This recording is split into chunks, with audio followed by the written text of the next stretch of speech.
Students, कैसे हैं आप सारे लोग? उम्मीद करता हूँ अच्छे होंगे। मैं शिवेंद्र पांडे एक बार फिर नए सेशन के साथ में हूँ। क्लास 8 इंग्लिश ग्रामर लेसन 3 का एक्सरसाइज सॉल्यूशन लेकर आपके साथ आया हूँ स्टूडेंट्स। जैसा कि हम सारे लोग कंटिन्यू लेसन को कर रहे थे, आज एक्सरसाइज का सॉल्यूशन आपको करवा देते हैं।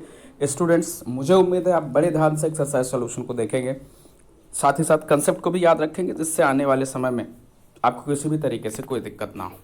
तो आइए बेटा एक्सरसाइज सॉल्यूशन को शुरू करते हैं, इस उम्मीद और भरोसे के साथ कि आप सारे लोग एक्सरसाइज को ध्यान से देखेंगे। स्टूडेंट्स, लिखा है name the tense each of the following verbs in the following sentences. जो सेंटेंस है उसमें एक टेंस का यूज़ हुआ है। स्टूडेंट्स, पिछली क्लास में भी टेंस का पढ़ा होगा आपने कि टेंस क्या होता है, कैसे होता है, किस तरीके से फंक्शन करता है, ये सारी चीज़ें पढ़ी होंगी आपने। तो स्टूडेंट्स, आइए शुरू कर देते हैं सेशन को और देखते हैं कि क्वेश्चन और उनका सोल्यूशन क्या है। राइट, पहला है the river flows under the bridge. Right students, एक एक सोल्यूशन को आप अपनी कॉपी पे नोट करिएगा, मैं लिख रहा हूँ यहाँ पे। बेटा, वर्ब में एस या आई एस अगर लग जाए, यहाँ पे वर्ब अगर आप देख रहे हो फ्लोज लिखा है और वर्ब में एस आई एस लग जाए तो होता है प्रेजेंट इंडेफिनिट। ठीक है ना, तो पहले वाले का टेंस है प्रेजेंट इंडेफिनिट। पहले का सोल्यूशन है बेटा, जो टेंस यहाँ यूज हुआ है वो प्रेजेंट का इंडेफिनिट हुआ है। क्लियर? आइए सेकंड नंबर की बात करेंगे students. I will answer the letter this afternoon. Right, I will answer the lesson this afternoon.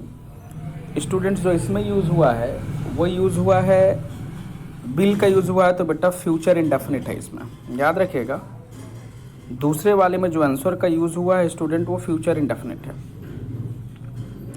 दूसरे का जो आंसर है बेटा वो फ्यूचर का इंडेफिनिट है। क्लियर हो रही है बात?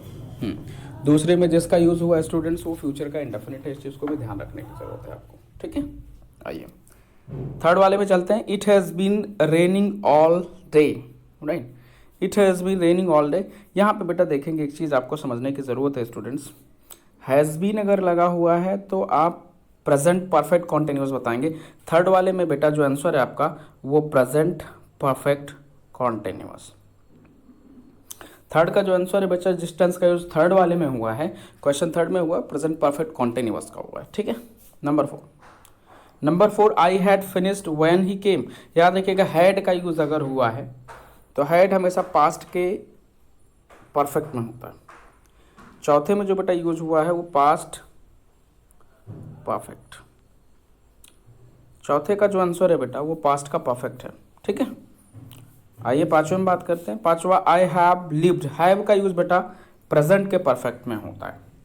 पांचवा का जो आंसर है बेटा प्रेजेंट का परफेक्ट है। चूंकि हैव का यूज जो होता है स्टूडेंट्स वो प्रेजेंट के परफेक्ट में होता है, तो पांचवें का जो सोल्यूशन होगा वो हो जाएगा प्रेजेंट परफेक्ट। ठीक है, प्रेजेंट परफेक्ट हो जाएगा। क्लियर? आइए देखते हैं नेक्स्ट क्वेश्चन को देखते हैं। नेक्स्ट क्वेश्चन को स्टूडेंट्स यहाँ देखते हैं। By this time tomorrow I will have. Will have का यूज बेटा फ्यूचर परफेक्ट में होता है, तो जो छठे का आंसर होगा वो होगा फ्यूचर परफेक्ट। ठीक है, छठे का यूज बेटा होता है फ्यूचर परफेक्ट में, सॉरी छठे का नहीं, विल हैव का यूज। यहाँ पे आप देख रहे हो कि विल हैव लगा हुआ है, विल हैव का यूज फ्यूचर परफेक्ट में होता है। क्लियर? आइए सातवें की तरफ चलते हैं। ही सेड, उसने कहा, he had finished his work. ठीक है ना, he said he has finished his work. अगर ही सेड की बात करें, वर्ब की सेकेंड फॉर्म का यूज हुआ है, he had finished his work, तो बेटा यहाँ पे पहले काम कर लिया फिर उसने कहा ना, तो ये सातवें वाले में बेटा पास्ट का परफेक्ट होगा, पास्ट परफेक्ट। क्लियर हो रही बात? आठवें में आई विल बी होगा, विल बी बेटा फ्यूचर कंटिन्यूअस में आएगा।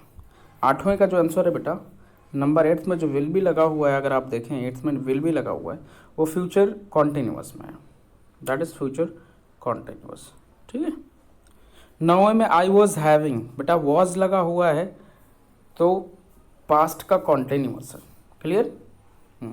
9 नंबर में बेटा वॉज के साथ लगा हुआ है हैविंग, मतलब टेक का आईएनजी फॉर्म हैविंग हो गया बेटा, तो 9th में जो आंसर होगा बेटा वो होगा आपका पास्ट का कॉन्टिन्यूअस। 9th में जो है बेटा वो पास्ट का कॉन्टिन्यूअस है।